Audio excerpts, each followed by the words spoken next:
Tudo bem, Patrick? Como é que você tá, cara? Tudo certo. Tá me ouvindo? Tá me vendo? Tá tudo Tô te certo aqui em ouvindo nossa. bem, tô te vendo bem. Pô, maravilha. Ó, o pessoal tá entrando aí. Pessoal, vamos chegando aí que hoje o papo vai ser bacana. Guilherme, primeiramente, obrigado mesmo por ter aceitado o convite da live. Pô, grande honra estar aqui falando com você, te entrevistando, falar sobre sua carreira com o Zero. Te Então, bora agradeço, lá, Guilherme. irmão. Primeiro eu quero saber como tá indo a quarentena, como tá indo sua pandemia aí. Bom, vou te agradecer, né? Fiquei surpreso com o convite para participar de uma live com um garoto da sua idade. Me desculpe, estou te chamando de garoto, não é por mal, é porque você é Entendi. mesmo muito jovem, né? E para mim é uma surpresa que um jovem de 15 anos tenha conhecimento e interesse pelo meu trabalho com o Zero durante todos esses anos. Então, isso só comprova a minha tese de que nós estamos na terceira geração de fãs. Com relação à quarentena, assim, eu cuido de uma mãe que tem 91 anos, então eu sou obrigado a tomar muitos cuidados. Eu já tive Covid, eu tive Covid em novembro, graças a Deus sobrevivi, sem sequelas, né? Mas nada impede que eu me contamine novamente. Eu, principalmente, não posso correr o risco de contaminar minha mãezinha.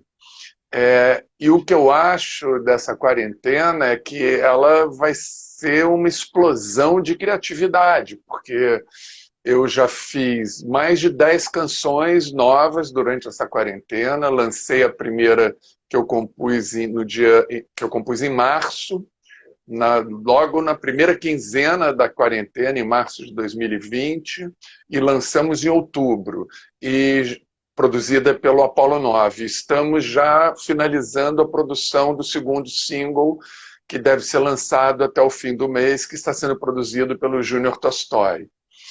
E então, estamos aí, né? A quarentena, ninguém pode parar.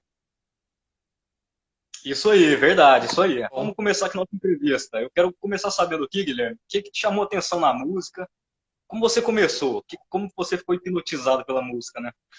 Bom, assim, a música, na minha época, era uma coisa de berço, né? Você ouvia as músicas que os seus pais ouviam. Meu pai é francês, a minha mãe é armênia, então o mix musical em casa ia de Gilbert Bécaud e Edith Piaf até Gulbenkian, Charles Aznavourian, que é o Charles Aznavour, enfim.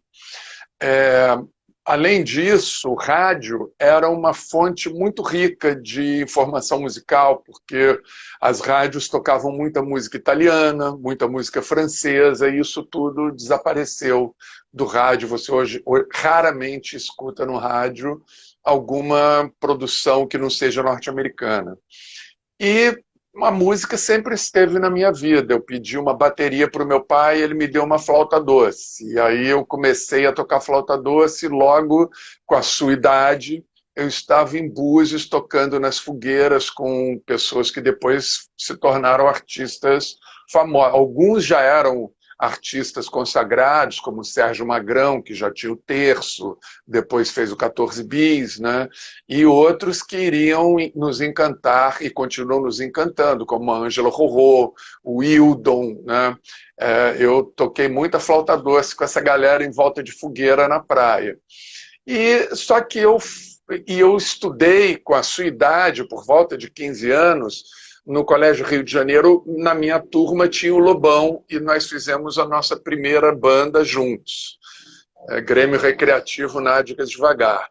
Só que o Lobão foi do ginásio para a música, né? Do ensino médio ele foi para a música, eu fui para a moda. E nós só fomos nos reencontrar nos camarins do Chacrinha, lá pelos metade dos anos 80. Ou seja, a música sempre esteve na minha vida, só que eu só pude realizar isso lá por volta dos 24, 25 anos. E você falou que queria uma bateria. E por que você foi direto na bateria? Você gostava de algum Qual tipo de moleque que não rock? gosta de batucar? Mulher que Pois é. gosta de batucar, pô. Meu filho, eu tenho um filho de 13 anos, o Nicolas, que toca bateria, mas eu dei para ele uma bateria eletrônica que não existia naquela época. Você pode tocar com fone de ouvido. né? Mas ele também toca guitarra e teclado. Mas na minha época, uma bateria, meu pai me falou, olha, uma bateria é um impossível acústico, porque eu não estou afim de você me azucrinando, batucando em tambor, é um impossível logístico, porque não tem espaço nessa sala para colocar uma bateria, e é um impossível econômico, porque é uma bateria um instrumento muito caro, né? E meu pai era imigrante, o nosso começo de vida foi muito simples, e então não tinha muita margem. Ele resolveu isso com a flauta doce e eu curti, né? Da flauta doce eu fui para o clarim, do clarim eu fui para o saxofone, para tuba, da tuba eu fui para o saxofone. E sobre essa primeira banda com o Lobão, o nome dos outros integrantes, quais eram? Ou era só você e o Lobão mesmo? Era Não, nós éramos um trio. Nós éramos um trio que era o Paulo Zing na guitarra, o Lobão na bateria e eu na flauta doce no vocal. E era uma banda de festival de colégio, né? Não tinha nenhuma pretensão profissional. Só que o Lobão, ele era muito bom músico. Dali ele já saiu para fazer o Vimana, com o Richie e o Lulu Santos e depois o Patrick Moraes, né? Que foi tecladista do Yes, substituindo o Rick Wakeman e que era tecladista do Moody Blues na época.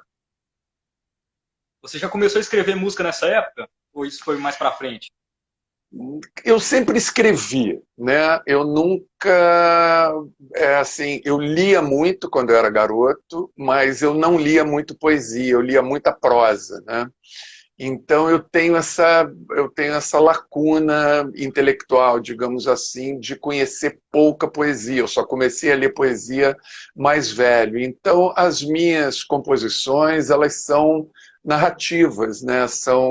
Eu conto histórias nas minhas músicas. As minhas músicas têm normalmente um tema com começo, meio e fim, né? E, a primeira banda que eu cantei, o Voluntários da Pátria, o repertório já existia. E foi só quando eu saí do Voluntários e fiz o Zero, a primeira formação, foi que eu comecei a escrever as minhas próprias letras. Mas eu sempre fui aquele aluno que tinha redação colada no quadro de honra. Eu não sei se isso existe ainda, mas na minha época pagava esse mico. E você falou do Voluntários da Pátria, então vamos falar como você entrou para a banda Voluntários da Pátria. Eu entrei para a banda e comecei a minha carreira profissional, né, como cantor, totalmente é um mistério divino. Foi a mão de Deus que me colocou nesse rumo daí. Eu trabalhava com moda, eu desenhava na época do Voluntários, eu desenhava a roupa da Zump, depois eu desenhei a roupa da Elos, que são marcas de São Paulo, onde eu fui morar. Eu sou do Rio de Janeiro. E aí, um belo dia, eu conversando com uma amiga, Mônica Figueiredo, eu manifestei assim, minha frustração com a indústria da moda, com o fato de ter descoberto que era uma ilusão que eu estivesse me expressando artisticamente desenhando moda, que eu tinha realizado a futilidade daquilo ali e que eu gostaria de fazer outra coisa. Ela achou que eu deveria cantar, porque você tem um vozeirão, você devia cantar. Eu falei, tá aí. Eu gostaria de cantar, mas eu não conheço ninguém do ramo, né? Eu conheço modelista, costureira, cortador, eu não conheço guitarrista, baterista. Ela falou, olha, eu tenho um amigo, que é o Antônio Bivar, que o Covid levou no ano passado, meu padrinho artístico, junto com Mônica Figueiredo, e o Bivar, nós encontramos o Bivar na rua, saindo desse lugar onde conversávamos, e o Bivar falou, eu estava até agora jantando com uma banda que tem um show marcado para daqui a um mês e não tem cantor.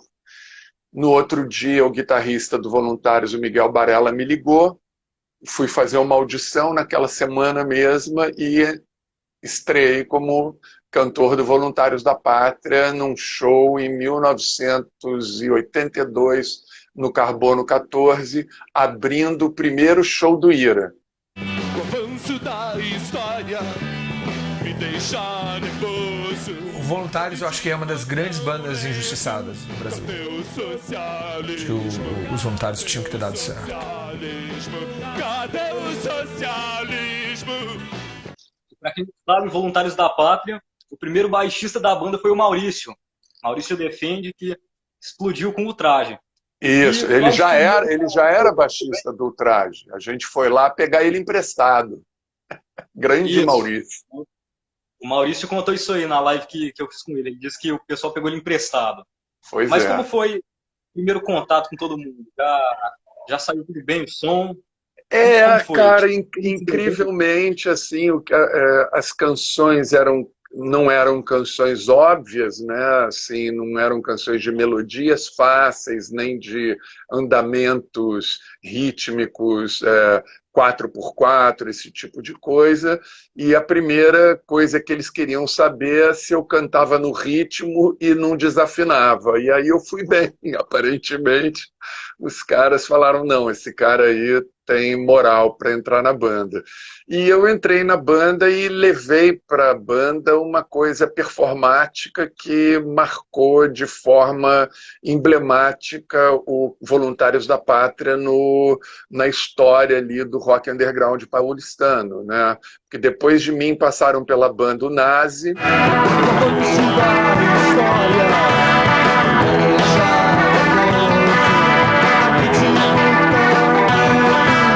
Depois, quando o Nazi não conseguiu mais conciliar a agenda do IRA com voluntários, entrou o Paulo Horácio. Meu bom comportamento me deixa confuso. Sou um mau elemento, cadê o socialismo? Mas ainda a formação que todo mundo tem na memória e os shows que ficaram realmente, que causaram impacto, são os shows com esse seu amigo aqui no vocal.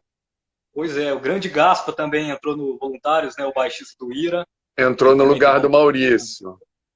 Depois foi substituído pelo Akira S., que é outro grande amigo que mora em Amsterdã. Isso aí. Em 84 teve o primeiro disco do Voluntários. Você não está mais presente nessa época. Mas tem alguma coisa sua ali, alguma música? Teve alguma... No Voluntários? Não, no Voluntários eu, depois de um certo tempo, porque assim, eu tenho até hoje, né, muita dificuldade em cantar verdades que não são minhas, né? Mas eu estava ali chegando numa banda que já tinha todo um repertório pronto. Então, conforme eu fui ganhando... Conforme fomos criando uma cultura de relacionamento, porque nós não nos conhecíamos e tal, eu cheguei já no final dos Voluntários a propor algumas letras que foram muito ridicularizadas. E isso me irritou um pouco, porque eu era obrigado a cantar letras do tipo: o meu ioiô não quer subir, o meu ioiô não quer descer, o meu ioiô tem defeito, vou reclamar na Coca-Cola, reclamar os meus direitos. Ou seja, diante disso, como é que você pode chamar qualquer outra letra de ridícula? Não é possível, né? Então, isso foi uma coisa bem assim, que acelerou um pouco a minha saída da banda, e o que também me criou assim, uma vontade de mostrar que eu podia escrever canções. Então, quando eu conheci a galera que foi a formação original do Zero, eles eram uma banda instrumental. E aí eu fui ouvir, eu achei o som deles muito legal e eu pedi licença para escrever umas letras. E aí eu escrevi umas letras. E a primeira pessoa para quem eu li as minhas letras, antes de mostrar para o Fábio Golfetti, para o Nelson Coelho, para o resto da banda, foi um amigo meu, artista plástico também, já falecido, mas esse não foi o Covid que levou, que era o... Ih, rapaz, olha o branco na cabeça do cara, quer ver? Já vou lembrar. Já vou lembrar. Eu mostrei para ele, muito amigo ele do Ron Wood, dos Rolling Stones, ficava na casa dele. Caramba, vou lembrar já. Ivaldi Granato, grande Ivaldi Granato. Perdão, Ivaldi, perdoe o lápis. E aí eu mostrei minhas letras para o Ivaldi ouviu e falou assim, Guilherme, isso aí não está com nada, sai dessa, isso aí é panfletário, isso é muito ruim, isso aí já foi, acabou já, escreve outra coisa. Aí eu falei, pô, segunda vez que estão esculachando minhas letras, mas eu mostrei para os caras do Ultimato e o Fábio, o Nelson, o Beto, o Gilles, o Cláudio curtiram as letras. Então acabei entrando para a banda e a gente então resolveu mudar de nome, eu sugeri Zero, todo mundo curtiu, né, o Zero, e eu comecei então uma carreira de compositor. Você se lembra do primeiro show com o Zero? Lembro muito bem, nosso primeiro show foi no Teatro Escola Parque, em Brasília, com o Capital Inicial e a Plebe Rude. Nós estreamos em Brasília, porque eu tinha conhecido o pessoal do Capital num show que eu fiz com voluntários no Sesc Pompeia, em São Paulo, e eles ficaram muito fãs do meu trabalho, me convidaram para ir tocar em Brasília. Eu falei, mas eu tô com banda nova. Os caras falaram, não tem problema, eu quero ouvir você, meu chapa. Chega aí. Aí nós fomos, fizemos esse show e voltamos para São Paulo e nosso show de estreia foi no Radar Tantan, em 84. Dos dois primeiros shows do Zero foram no início de 1984. Isso. Em 85 a banda lançou o single Heróis. Isso. E como que chegou essa música até vocês? Eu também quero saber se esse compacto já estourou ou ainda não. A banda só estourou no... Não, esse compacto, naquela época, existiam rádios alternativas, né? Então, aqui no Rio você tinha a Maldita FM, e a Maldita tocava demotapes, compactos, né? E porque esse compacto, na verdade, ele foi gravado pela CBS, mas ele ficou engavetado, porque era uma prática da indústria, né? Existia uma coisa nos anos 80 que chamava disco é cultura. Então, todo disco que levava esse selo, as gravadoras multinacionais podiam abater do imposto devido, do imposto a pagar, o que elas tivessem investido para produzir aquele artista. A diferença é que um artista, isso seria um mecanismo para equilibrar a competitividade, porque um disco de um artista estrangeiro, o break-even, né, quer dizer, a vendagem a partir da qual ele começava a dar lucro para a companhia, era em torno de 3 mil, 5 mil cópias, né? E um artista nacional era em torno de 30, 50 mil cópias. Era muito difícil para um artista novo entrar vendendo tudo isso. Então, o que as gravadoras faziam? Elas eram donas dos estúdios, elas gravavam um monte de compactos, superfaturavam a gravação, porque tudo foi gravado nos estúdios dela, para bater o imposto da vendagem dos artistas estrangeiros. E se alguma dessas bandas estourasse, tudo bem. Foi o que aconteceu com a gente. Na verdade, o Compacto Heróis não é a nossa primeira gravação. A nossa primeira gravação é o que era chamado Pau de Sebo, que chamava Os Intocáveis, que estávamos nós e o Capital Inicial com outras bandas, e esse era um disco da DEC Discos, já naquela época. E aí, desses Intocáveis, aí, a CBS assinou contrato com duas bandas, com o Capital e com o Zero. E aí sim nós gravamos o compacto. O compacto não aconteceu, o Cláudio e o Fábio Golfetti queriam fazer um outro tipo de som, mais voltado para o psicodélico, então eles saíram da banda para fazer o Violeta de Outono, que é outra grande banda. O Beto Birger foi tocar no Nau com a Vange Leonel, falecida e saudosa Vange Leonel. O Nelson Coelho fez o Sotaque, hoje chama Dialeto, que é uma banda de fusion progressiva instrumental. E o Gilles Eduard foi tocar no Lune, com a Marisa Hort e as irmãs Ah, meu Deus do céu, a memória. Já já vai lembrar, vai vir. Já já. Ok, tranquilo. Mas nesse mesmo ano, de 85, que saiu Heróis, o Zero participou do disco da MEI, da Gangue 90 e as Absurdetes. E como foi Exatamente. essa participação do disco? Gangue 90 já era uma banda famosa, né? Estourou em É, 83. mas você tem que Essa entender uma coisa. Naquela época, entre você gravar um disco e lançar um disco, tinha um tempo muito longo, né? Foi o que aconteceu, por exemplo, com a gente, com Agora Eu Sei, o Paulo Ricardo.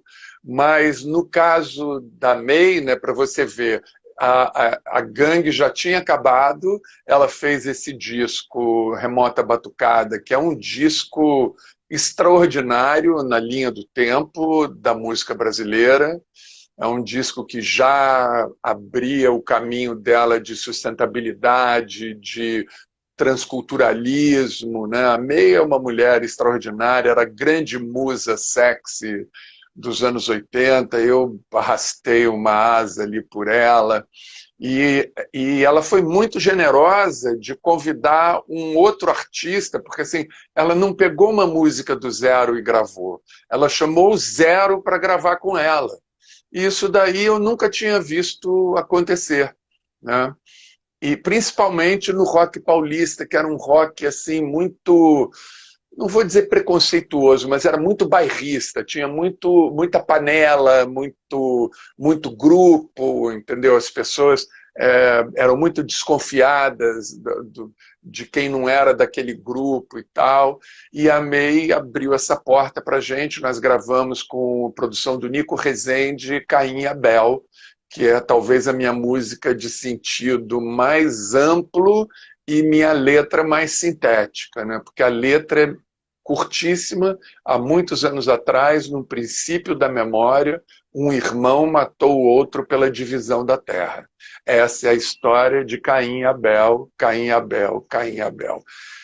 Aí está a raiz de todos os conflitos que nos afligem até hoje. E foi uma experiência interessante, bacana, curti muito e tenho orgulho de constar nesse disco, porque esse disco é um disco, além de raro, é um disco importantíssimo. Adriano perguntou aqui como foi o show que você substituiu o Renato Russo. Isso aconteceu, né?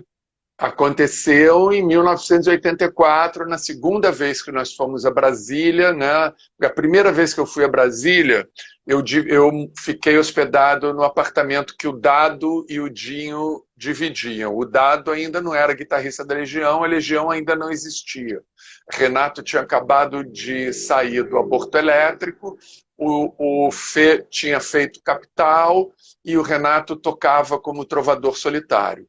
Na segunda vez que eu voltei a Brasília, já foi num show organizado pelo Bonfá, e a gente se apresentou no Teatro Alvorada.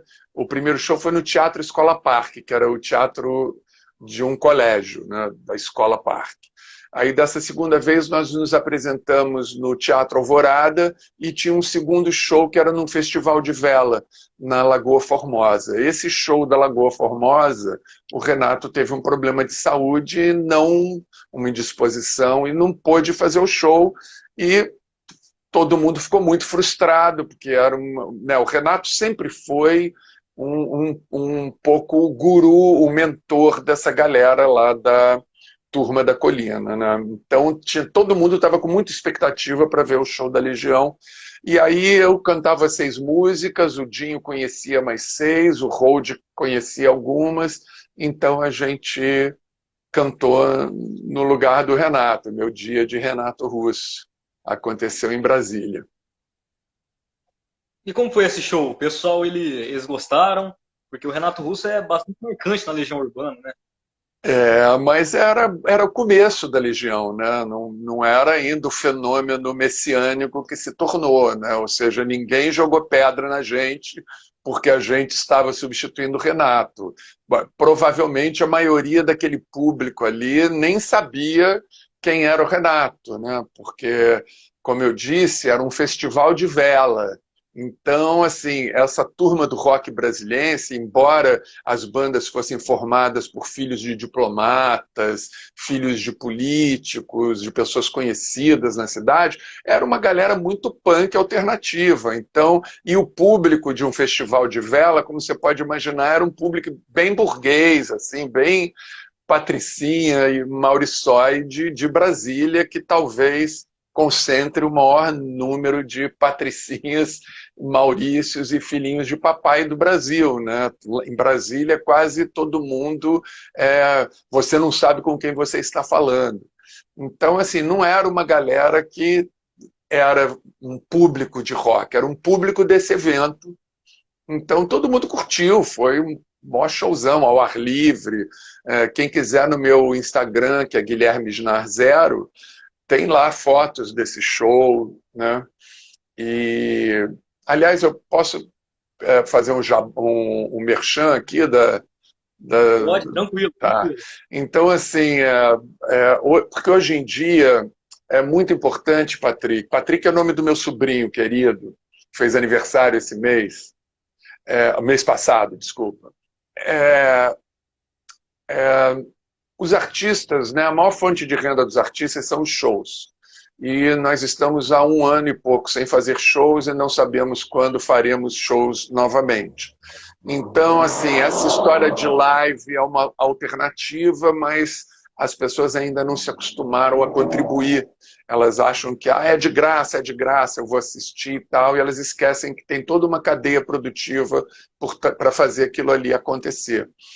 E hoje em dia, quer dizer, a gente vive dos parcos direitos que a gente recebe de execução de música em streaming, música digital.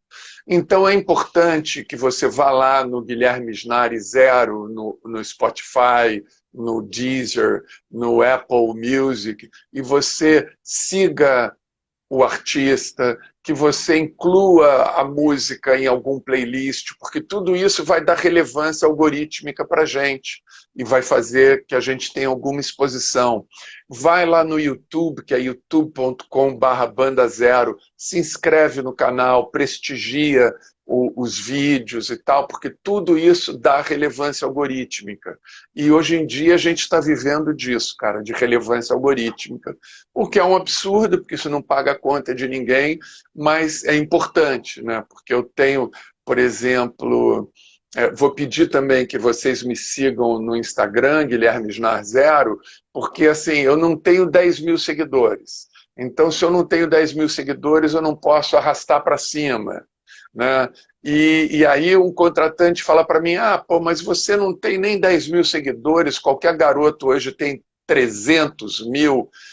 Então, assim, coisas que aí eu pergunto, mas você está contratando seguidor ou você está contratando um artista? Mas eu entendo o pensamento dele, então preciso que vocês sigam a minha página no Instagram também, meu perfil.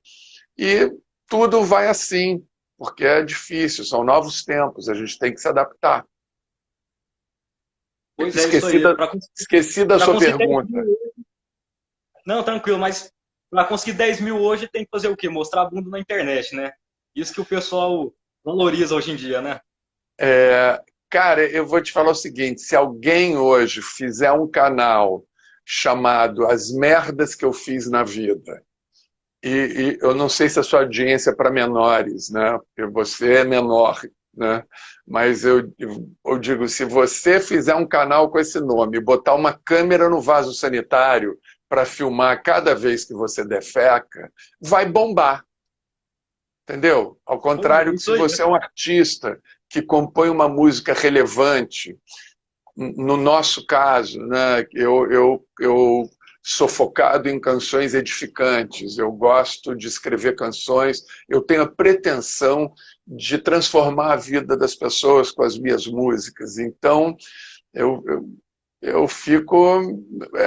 dependo desse boca a boca, dependo que as pessoas que são tocadas pela minha composição comuniquem as outras e aí curtam lá o meu Instagram para ver se a gente chega lá, né? Uma hora tem que chegar. Pois é, isso aí. Na edição do vídeo eu vou colocar tudo aqui na tela. Seu canal, Instagram, vou que colocar bom. tudo aqui. Te agradeço, querido. Pô, tamo junto. E agora vamos falar sobre o EP Passos no Escuro, que nesse EP tem um dos maiores sucessos da banda, que é Agora Eu Sei. Eu quero saber como que surgiu essa canção, como que nasceu ela. Ah, essa primeira formação do Zero, aquela que eu falei, né, que era a base do Ultimato, ela acabou em 84, e um amigo, que era o Eduardo Amarante, encontrou comigo na rua e falou, poxa, você não está mais cantando? Eu falei, Eduardo, olha, esse negócio do rock paulistano não é para mim. As pessoas não levam isso a sério, eu não sinto assim, uma intenção profissional, entendeu? Então eu tenho meu trabalho como estilista, como designer, minha vida está resolvida profissionalmente. Isso aí era um hobby que eu achei que eu poderia transformar em atividade profissional, mas eu encontrei muita dificuldade e achei que foi perda de tempo, né? Eu investi um tempo nisso e que eu não vi um resultado, né? Ele falou, não, mas olha, eu tenho encontrado uma galera para fazer um som sem intenção profissional, a gente quer só curtir, brincar, tocar. Aí eu falei, então eu topo.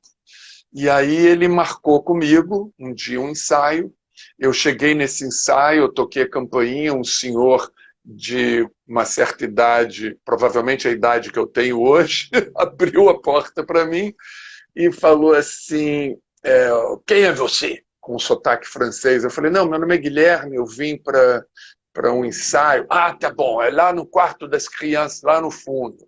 Aí eu fui andando, era um apartamento enorme, tinha um corredor com umas 10 portas, aí eu fui seguindo o som, bati na porta, aí um cara abriu a porta, me olhou assim com uma cara assustada. Quem é você? Eu falei, o Edu encontrou comigo, me chamou para fazer um som hoje. Ele, tudo bem, entra aí. Ele ainda não chegou. E não veio. Então, assim, ele marcou comigo um ensaio que ele não foi. Não foi a primeira vez que não foi a última vez que isso aconteceu. Mas nesse ensaio, eu, o Rick e o Fred nos entendemos muito bem musicalmente, e no primeiro encontro a gente já compôs Cada Fio um Sonho, que é a última faixa do lado A do Passo no Escuro.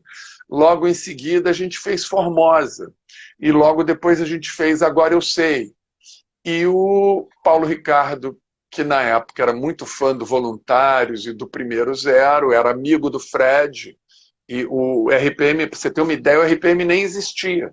Ele andava junto com o Fernando Deluc, eu acho que eles tinham um projeto de fazer uma coisa, mas não existia RPM. E aí ele falou para mim, se um dia você gravar essa música, é maravilhosa, eu quero gravar com você.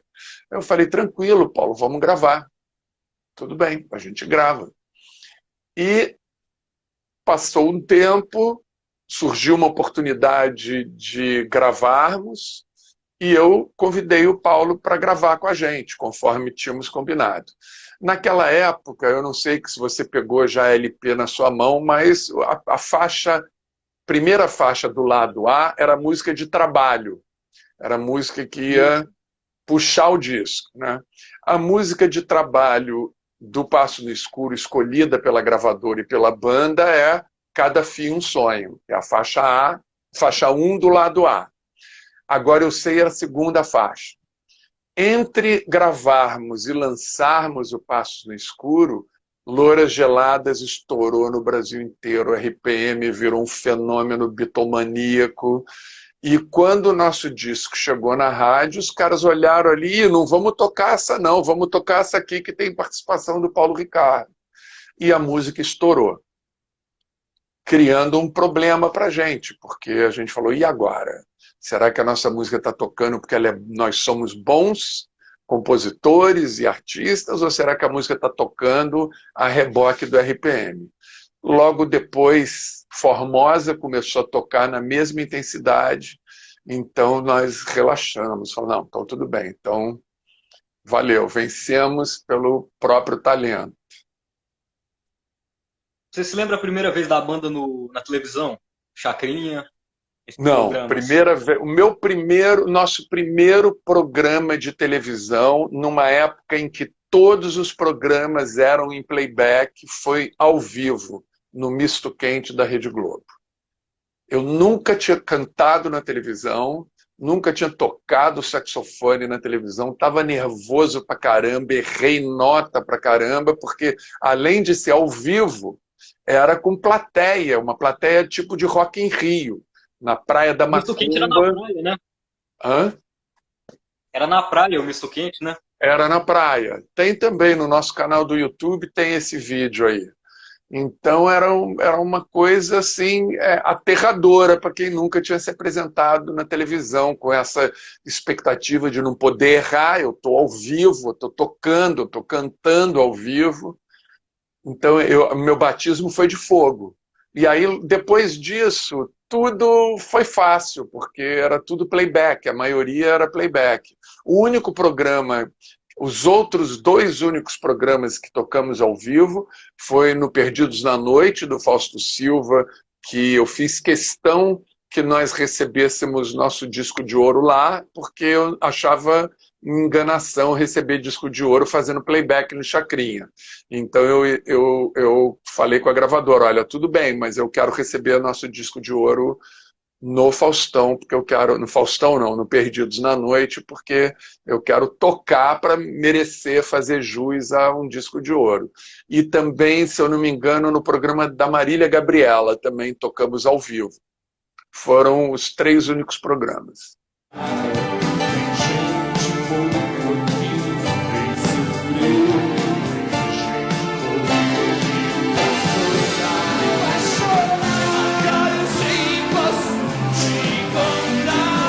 E você falou sobre playback.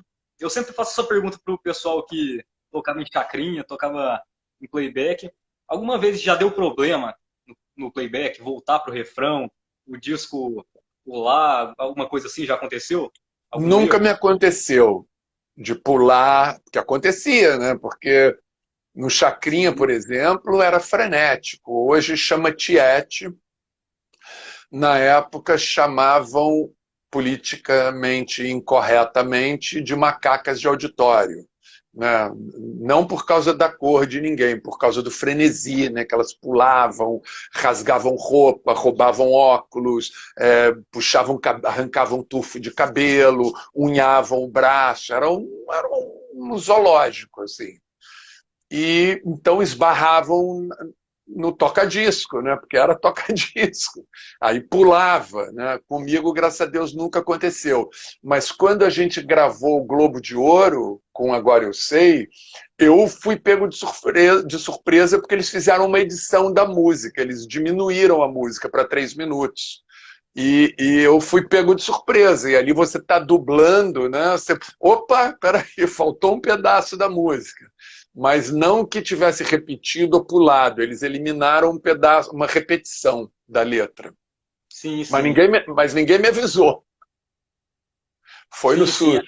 Muitos problemas de playback, eu já ouvi muita história aqui com os Titãs, tem também bastante história assim.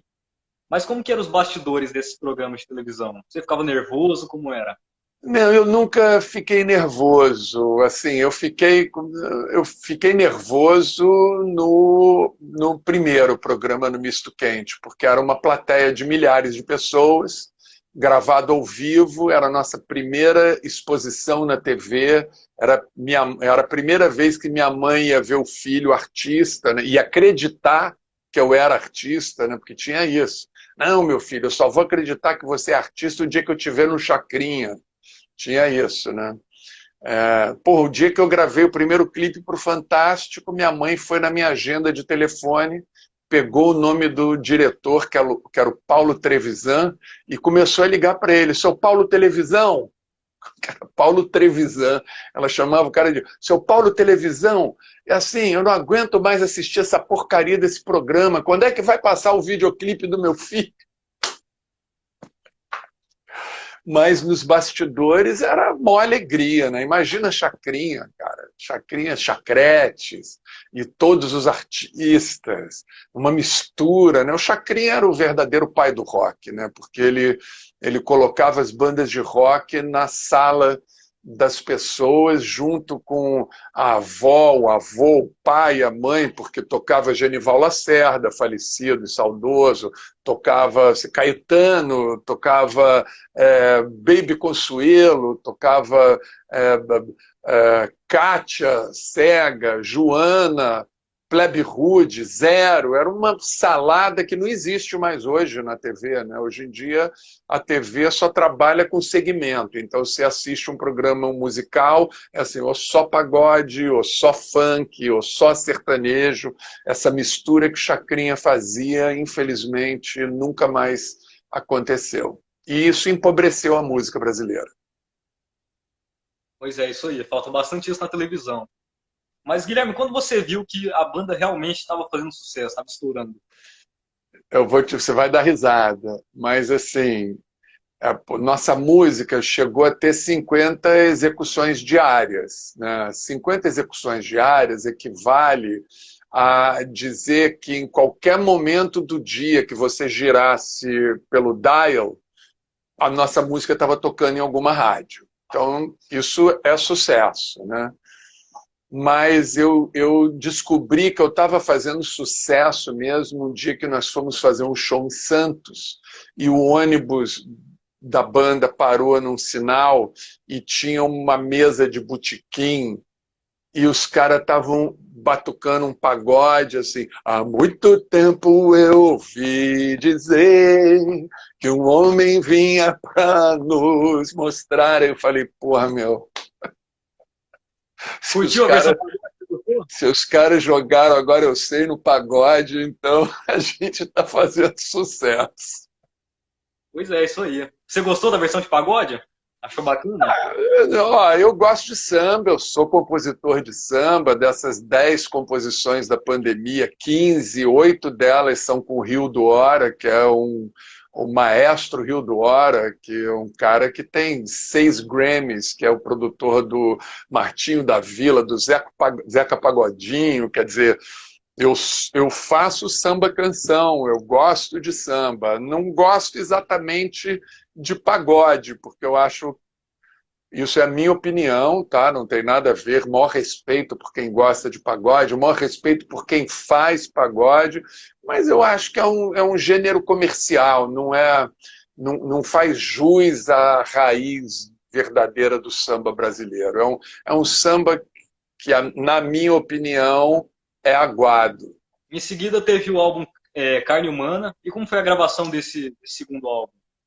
Bom, Carne Humana já foi uma história diferente, né? Não era um disco de estreia, era um disco que a gente já tinha uma moral na gravadora, porque tinha conseguido uma vendagem extraordinária, com Passos no Escuro, e era um disco que venceu, né? Porque assim, um grande orgulho que eu tenho, Patrick, é de ter feito sucesso com várias canções numa época de compositores maravilhosos, porque assim, é muito fácil você se dar bem num cenário que é meia boca, né?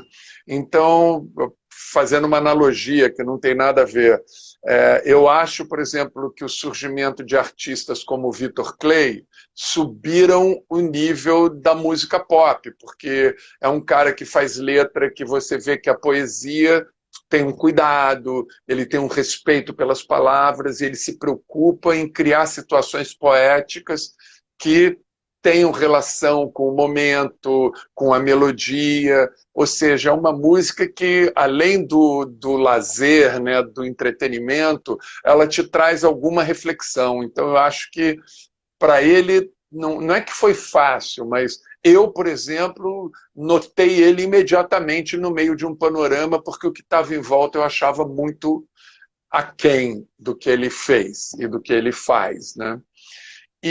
Mas na nossa geração só tinha cobra, né, cara? Só tinha craque. Era Renato Russo, Humberto Gessinger, Cazuza, entendeu? Só tinha letrista cascudo, né? Então eu consegui, no meio dessas feras todas, emplacar as minhas canções. Então eu disputei um mercado complicado. Então tudo isso deu moral para a gente. Quando a gente foi produzir o segundo disco, a gente já pôde escolher o estúdio, então não tivemos que vir gravar no Rio, pudemos gravar nos estúdios em São Paulo, pudemos escolher um produtor internacional, né? Quem produziu Carne Humana foi um escocês, o Paul Munsey. Podemos ter vários convidados, né? Temos lá Márcio Montarroz, saudoso general, temos lá Léo Gandelman, né? Enfim, foi um disco meio grandiloquente. Eu me ressinto um pouco de não ter atentado que ele ficou um disco de muito teclado, né? Eu acho que as guitarras, embora elas estejam lá, eu acho que o teclado ficou mais na frente porque o produtor era tecladista, então ele puxava a brasa para a sardinha dele. Mas é um grande disco, tem canções incríveis, né?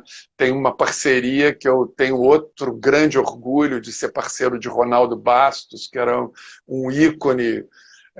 Eu acho o Clube da Esquina o disco mais importante da história do rock brasileiro, e ter Ronaldo Bastos como letrista de uma das nossas canções, que é A Luta e o Prazer, me encheu de muito orgulho, né? E é o disco que tem Quimeras, né? Que é uma canção que os fãs do Zero reputam como uma canção assim, muito importante do nosso repertório.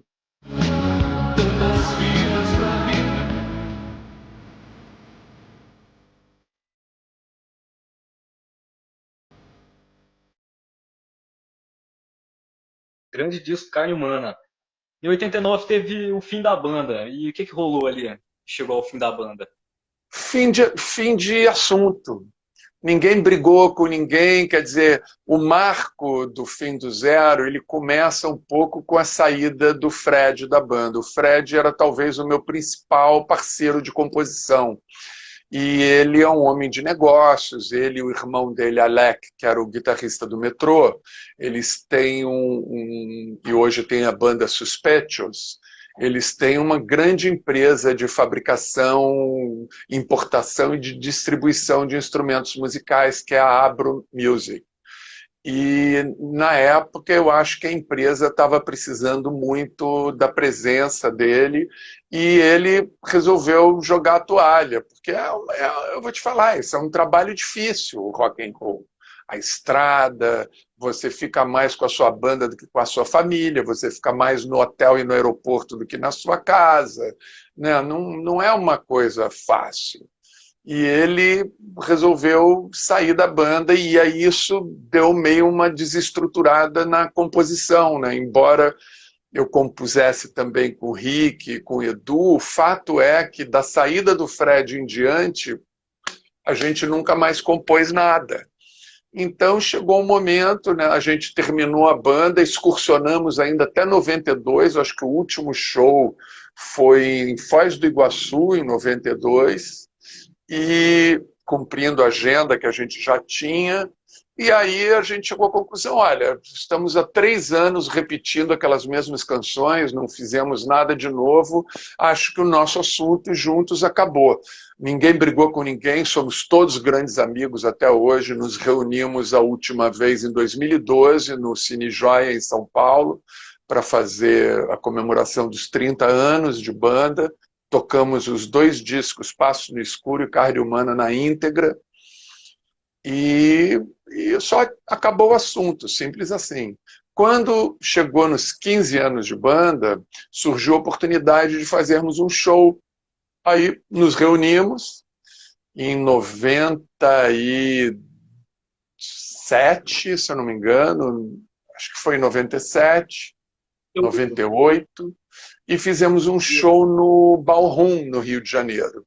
E aí os fãs começaram a falar, pô, por que não volta o Zero? Por que não volta o Zero? E eu tinha ficado 5 anos sem cantar. Eu mudei para o Rio em 92 e eu fiquei sem cantar de 92 a 97. Quando começaram a pedir a volta do zero, eu estava com um trabalho solo andando, né? E as pessoas, pô, mas por que não volta o zero? Por que não volta o zero? E aí surgiu uma oportunidade de gravarmos, em 2000, o eletroacústico, porque nossos filhos já tinham idade para ouvir música e não podiam ouvir nossas músicas porque ninguém mais tinha um toca-disco em casa nessa altura.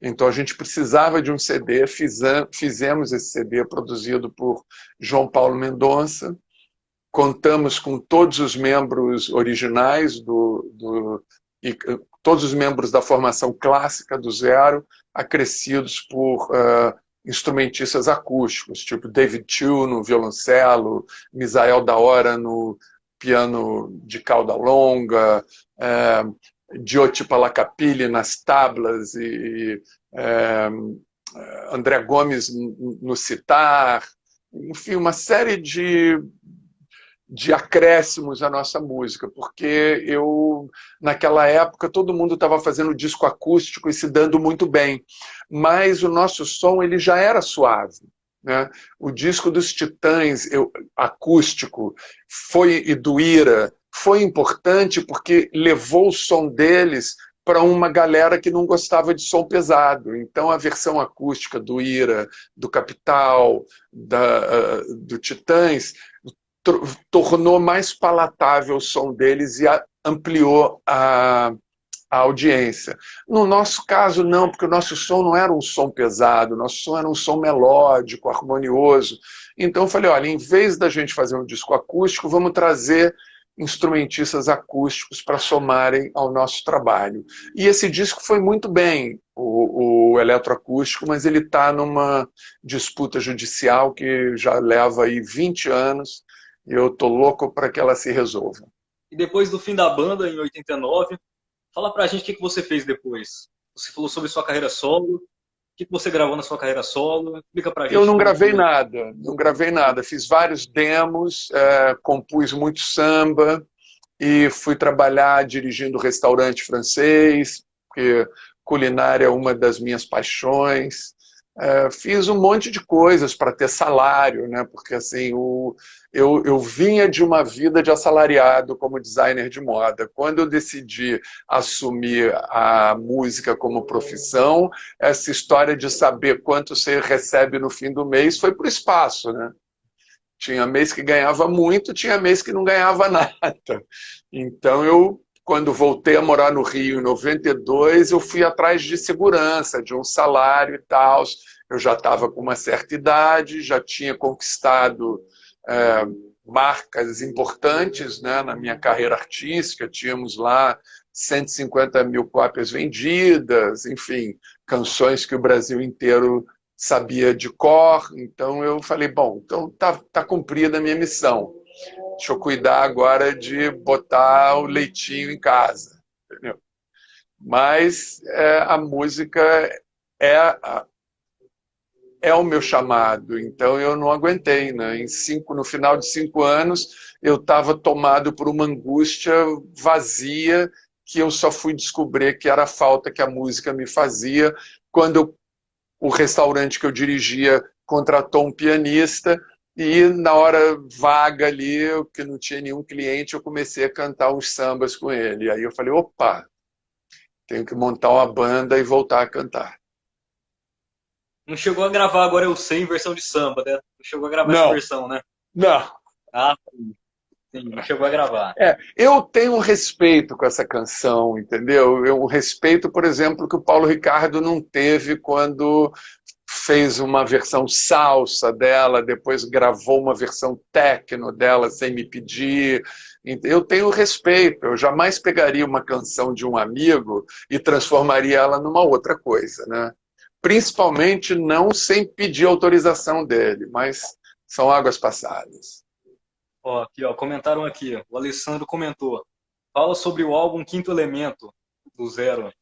O Quinto Elemento, na verdade, era um disco solo meu, de 2007, mas só que naquela época o Capital Inicial tinha voltado estrondosamente, né, com o sucesso da música do Kiko Zambianchi, Primeiros Erros, e eu falei, poxa, será que o Capital agora tomou esse embalo?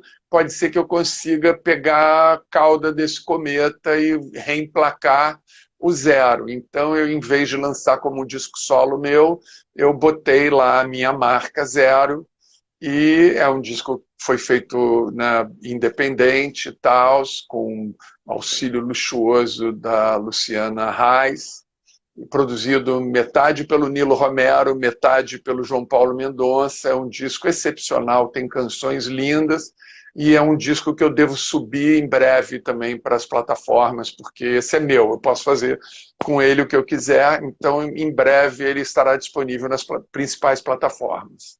Eu só ainda não sei se eu vou lançar ele como álbum ou se eu vou picar ele em singles. Pô, demais. E, Guilherme, qual foi o show mais marcante do Zero para você? Ai, cara, assim, eu vou te falar que assim, eu já cantei no Maracanã, né? Eu cantei no show, que eu abri o show que consta no Guinness Book dos Recordes como a maior plateia de um público pagante de um artista solo no século XX, que foi a turnê Break Every Rule da Tina Turner. Nós abrimos o show dela no Maracanã para 220 mil pessoas e tocamos em 2 noites no Pacaembu para 70, 80 mil pessoas cada noite. Mas esse não foi o show mais incrível da minha vida. O show mais incrível da minha vida foi um show que eu fiz no Matriz, em Belo Horizonte, nos anos 2000, não lembro exatamente se em 2004 ou 2005, um porão que o palco, assim, minha cabeça ficava 2 dedos do teto de cimento, eu não podia pular no palco, mas foi um show que tinha um público tão quente, mas tão quente, mas tão quente, que eu tive que fazer o show todo de novo. Isso nunca aconteceu na minha vida. Então, nós fizemos o set que a gente programou, que tinha mais ou menos umas 14 músicas, e obrigaram a gente a fazer o show todo de novo. Então, foi a primeira e única vez na minha vida que nós fizemos 2 vezes o mesmo show para a mesma plateia, porque o lançamento do Passo no Escuro em São Paulo, no MASP, a gente fez 5 apresentações e no sábado e domingo tinha 2 funções. Foi quinta, sexta... foram 6 apresentações. Quinta, sexta, vesperal e normal no sábado, vesperal e normal no domingo. Então eu já tinha feito 2 shows no mesmo dia, mas 2 shows para a mesma plateia foi a primeira vez, e eu guardo essa lembrança como a de um show inesquecível. E você falou sobre alguns shows de 30 anos, 15 anos do Zero, mas eu quero falar aqui agora sobre o show de 35, que quem acompanhou você foi a banda Web Dogs, por parte da banda. Quem estava na guitarra era o Heraldo Parman, do Traje, grande Heraldo, inclusive ele que me deu essa primeira força de começar a fazer live, ele foi o primeiro. Ah, que legal! Pois é, meu começo foi fazendo live com integrantes do Traje. Um abraço aí pro Heraldo. E na bateria tava o Patrick, meu xará. E como você encontrou essa banda Web Dogs para acompanhar o Zero? Na verdade, assim, eu tinha acabado de passar por uma separação em 2018, eu voltei a morar no Rio em 2019 com a intenção de morar na Europa. E aí eu encontrei o Lee Martinez, um amigo de longa data, que já tinha produzido o aniversário de 30 anos da banda em São Paulo, o show do Cine Joia. E ele falou: Guilherme, vamos fazer o show de 35 anos do Zero. Aí eu falei: cara, mas eu tô de ida marcada para a Europa. Ele falou: não, cara, vamos fazer o show de 35 anos, a gente convida o Paulo Ricardo, convida o Kiko Zambianchi, eu vou montar uma banda para você em São Paulo, você vai ficar perto dos seus filhos, porque a mãe dos meus filhos mudou para São Paulo e eles foram com ela, você fica com a banda montada lá, e aí, pô, eu vou armar uma turnê de 35 anos. Aí eu falei: bacana, então vamos embora, topei ele. E aí fui para São Paulo ensaiar com o Heraldo e a turma toda, Patrick. Fizemos o show, que foi um show incrível, lotado no Clube dos Sargentos da Aeronáutica, lá no Campo de Marte. Um show incrível, mas infelizmente a ideia não decolou na proporção que o Lee imaginava, né? Então eu acho que em algum momento se tornou um investimento de tempo dele desinteressante, e aí então eu acabei assinando contrato com um outro grupo empresarial, e aí já pensando numa turnê para 2020, 2019, não, a turnê para 2020, peraí. O show foi em 6 de abril de 2019. Então era uma turnê para 2020. Entre os planos estava Guilherme Canta Renato, porque eu e Renato tínhamos uma relação muito próxima, e eu, então, tive essa vontade de fazer, até por sugestão da Cristina Campos e do Mário Marques, e do Luciano Viana, eu tive essa vontade de fazer um Guilherme Canta Renato. Não as músicas da Legião, poderia até cantar uma ou outra para satisfazer o público, mas principalmente as músicas da carreira solo, dos discos que o Renato gravou solo. Pô, demais. Era uma grande banda mesmo. Um abraço aí pro Patrick e pro Heraldo. E agora vamos falar sobre os dois últimos lançamentos, quer dizer, um dos últimos lançamentos do Zero, ou da sua carreira solo, que é o Quando Esse Mal Passar. Foi feito antes de Quando o Mal Passar, eu morei em Friburgo, né, de 2013 até 2019. E em Friburgo, em 2017, eu montei uma banda extraordinária, e nós tivemos oportunidade de realizar várias coisas, entre elas o EP com Áudio Arena Originals, que está disponível também lá no Guilherme Snari Zero, onde nós gravamos 3 músicas inéditas, que é Gravidade Zero, Labirinto 21 e Estrelas para Iluminar um Mundo Assim. E regravamos Agora Eu Sei, Formosa e Quimeras, porque era uma exigência do projeto que nós fizéssemos uma releitura dessas canções.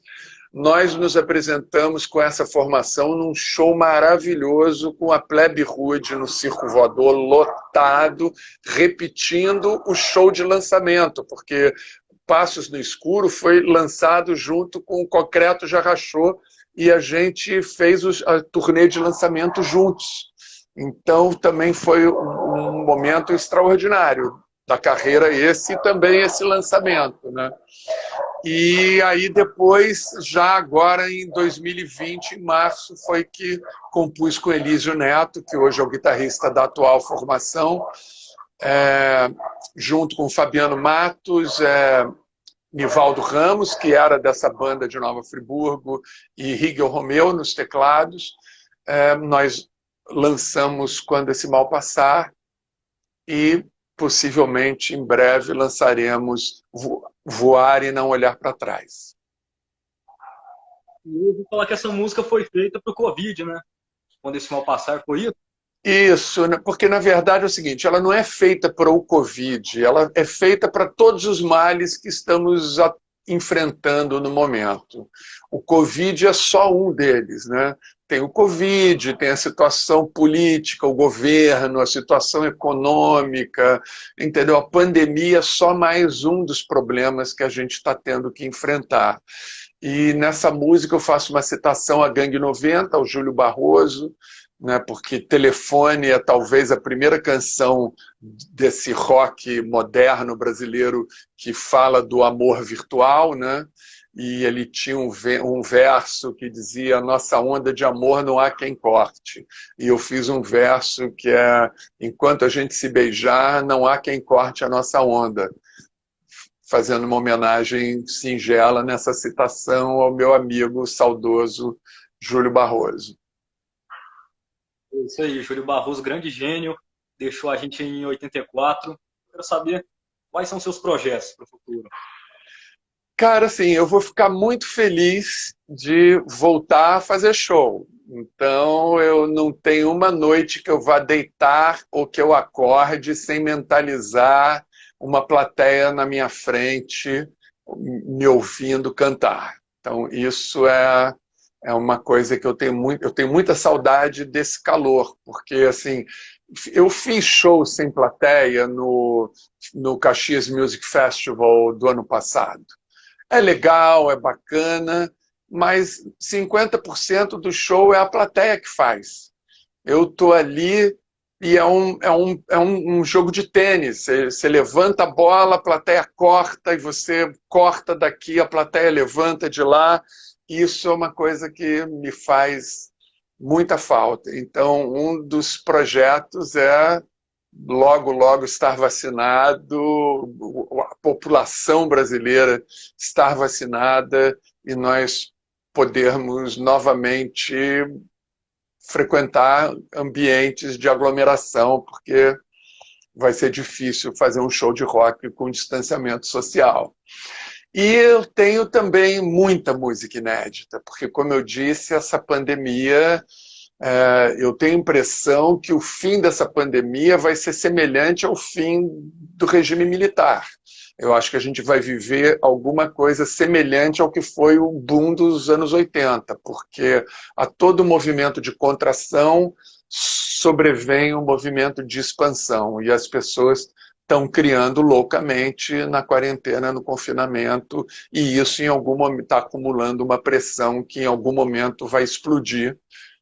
Então eu tenho fé que isso vai acontecer. Eu tenho milhares de canções que eu quero gravar e lançar, e também quero registrar toda essa minha obra do samba, né? Mas tem esse problema no Brasil que roqueiro não pode fazer samba, ator não pode cantar, cantor não pode representar, sertanejo não pode cantar rock, né? Então, eu adoraria, por exemplo, gravar alguma coisa com um cara como Luan Santana, porque eu sinto, né? Você vai estranhar, né? Mas eu sinto que ele tem alma de roqueiro. Eu sinto que ele grava as coisas que ele grava, porque ele ia gostar mesmo era de cantar um bom rock and roll. E aí eu não sei se eu tenho cacife para costurar esse tipo de colaboração, mas são coisas que me interessam. E eu gostaria muito também de registrar o meu trabalho com o Rio do Hora e os meus sambas. E é uma coisa que isso eu devo fazer com certeza. Então, provavelmente, o meu primeiro trabalho solo sairá e o meu primeiro disco de samba também sairá. Pô, vamos torcer para essa pandemia acabar para a gente ouvir esses seus trabalhos. Isso na música, mas eu estou preparando a história do zero, com as letras, a gênese comentada, né, e ilustrada pelo Eduardo Rocha. Esse já é um projeto nosso antigo.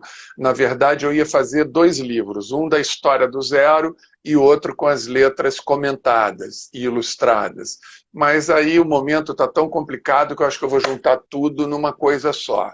E também a minha biografia, que é também um outro projeto. Ou seja, muitas coisas.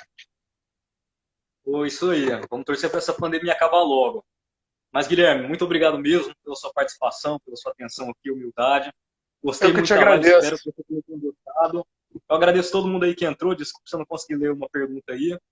Mas é isso aí. Muito obrigado mesmo, Guilherme. Valeu! Agradeço a audiência de todo mundo, agradeço as perguntas, mesmo as que eu não pude resolver. Espero que você grave essa live para eu depois poder replicar ela.